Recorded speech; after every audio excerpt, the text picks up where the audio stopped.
পৃথিবীর সবচেয়ে বড় এবং জঘন্যতম একটি ফাইল লিক হয়েছে। তা হলো বিশ্বকাপানো এপস্টাইন ফাইলস। যুক্তরাষ্ট্রের ফ্লোরিডা অঙ্গরাজ্যের ফ্লামবিজে এক তরুণী গুরুতর অভিযোগ নিয়ে পুলিশের কাছে আসে। এই অভিযোগের তদন্তে নামতে গোয়েন্দারা এমন এক সত্যের মুখোমুখি হয় যা কল্পনাকেও হার মানায়। তারা বুঝতে পেরেছে তারা যা করছে তা আসলে কোনো সাধারণ অপরাধ নয়, বরং এর শিকড় ছড়িয়ে আছে দেশের সীমানা পেরিয়ে আন্তর্জাতিক অঙ্গনে পর্যন্ত। আর এই অপরাধের কেন্দ্রবিন্দুতে থাকা মানুষটির নাম হলো জেফ্রি এপস্টাইন।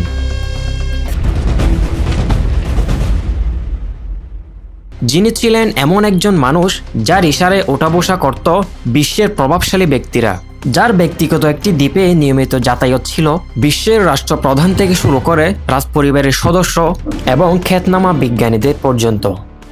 জেফ্রি এপস্টাইন একটি নাম যা কাঁপিয়ে দিয়েছে রাজনীতি, রাজপরিবার, কর্পোরেট দুনিয়া আর বিশ্ব ব্যবস্থার ভিত।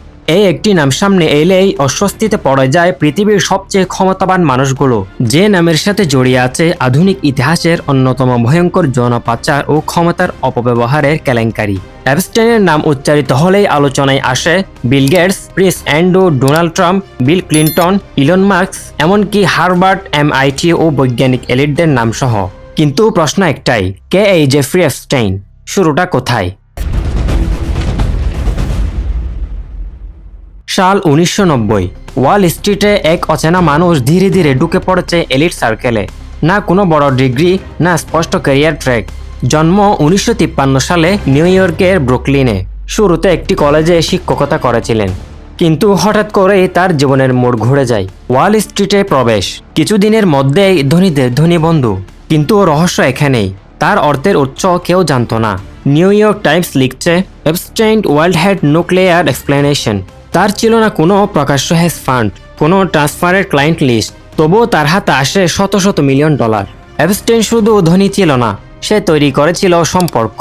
তার বন্ধুত্ব ছিল ব্রিটিশ রাজপরিবারের প্রিন্স অ্যান্ড্রু, সাবেক মার্কিন president Bill Clinton, Donald Trump, Microsoft প্রতিষ্ঠাতা বিল গেটস, হার্ভার্ড, MITর প্রভাবশালী বিজ্ঞানী। BBC লিখেছিল, Epstein cultivated influence, not just wealth. অর্থাৎ সে টাকা দিয়ে শুধু বিলাস নয়, সে কিনেছিল নীরবতা, আনুগত্য আর প্রবেশাধিকার। ম্যানহাটনের বিলাসবহুল ম্যানশন, প্রাইভেট জেট যাকে বলা হতো ললিতা এক্সপ্রেস, ক্যারিবিয়ান দ্বীপ, লিটল সেন্ট জেমস, এই জায়গাগুলোতে নিয়মিত যাতায়াত করত পৃথিবীর সবচেয়ে ক্ষমতাবান মানুষরা। আর এখানেই জন্ম নেয় সবচেয়ে ভয়ঙ্কর অভিযোগগুলো। এই ঘটনার প্রথম বিস্ফোরিত হয় 2005 সালে। ফ্লোরিডায় এক কিশোরী অভিযোগ করে তাকে অর্থের বিনিময়ে যৌন কাজে বাধ্য করা হয়েছে। তদন্ত শুরু হয়, সাক্ষী বাড়তে থাকে। কিন্তু 2008 সালে ঘটে এমন এক ঘটনা যাকে আজও বলা হয় one of the most controversial play deals in the US legal history. Epstein গোপন চুক্তির মাধ্যমে বড় অভিযোগ থেকে রেহাই পায়। মাত্র কয়েক মাস জেল, দিনে জেল থেকে বের হয়ে কাজ করার অনুমতি। ভুক্তভোগীরা জানতই না তাদের পেছনে কি ডিল হয়ে গেছে।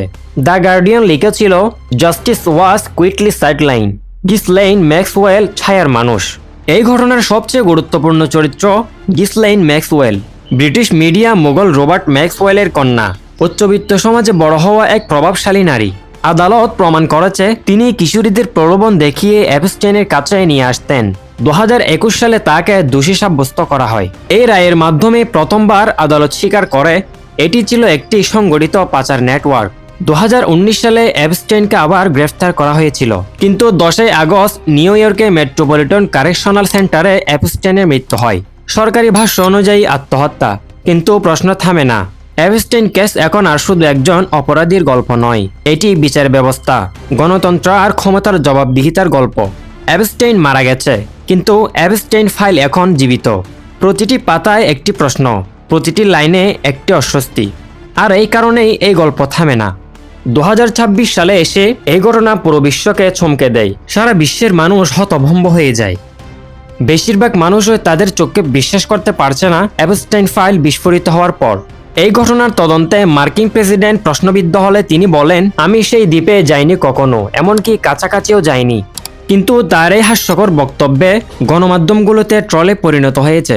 সারা বিশ্বের মানুষ এখন শুধু এপস্টাইন ফাইলে উল্লেখিত ব্যক্তিদের কঠোর বিচার চায়।